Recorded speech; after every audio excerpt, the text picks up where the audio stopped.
ఆడ గద్వాల జిల్లాలో అవును వడ్డేపల్లి అనే ఒకటి మున్సిపాలిటీ ఉంటది. అక్కడ ఏకంగా 8 మంది గెలిచిర్రు. ఇప్పుడు వాళ్ళ మనుషులే మరి మరి కైవసం చేసుకున్న ఒక మున్సిపాలిటీ. అవును ఇంకా వాళ్ళు ఫుల్ ఫ్లెడ్జ్డ్ గా తిరగలే. అంటే కల్వకుంట్ల కవిత గారికి అన్ని ఓట్లు అన్ని సీట్లు వస్తున్నాయి అంటే మరి బీజేపీ ఏం చేస్తుంది, కాంగ్రెస్ మరి బీఆర్ఎస్ చేతుల చరిత్ర ఉంది.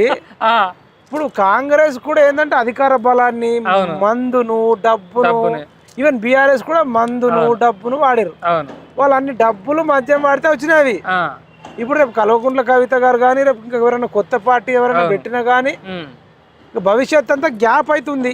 రేపు రాజగోపాల్ రెడ్డి గారు పెడతారా పార్టీ, కల్వకుంట్ల కవిత గారు పెడతారా, రేపు ఇంకా ఎక్స్ పెడతారా, వై పెడతారా, కానీ నిజంగా ప్రజలకు విద్య వైద్యం ఒకవేళ ఇంకా మంచి మంచి మేనిఫెస్టోతో వస్తే గనక ఆ పార్టీలను రేపు స్వాగతించే అవకాశం ఉంది.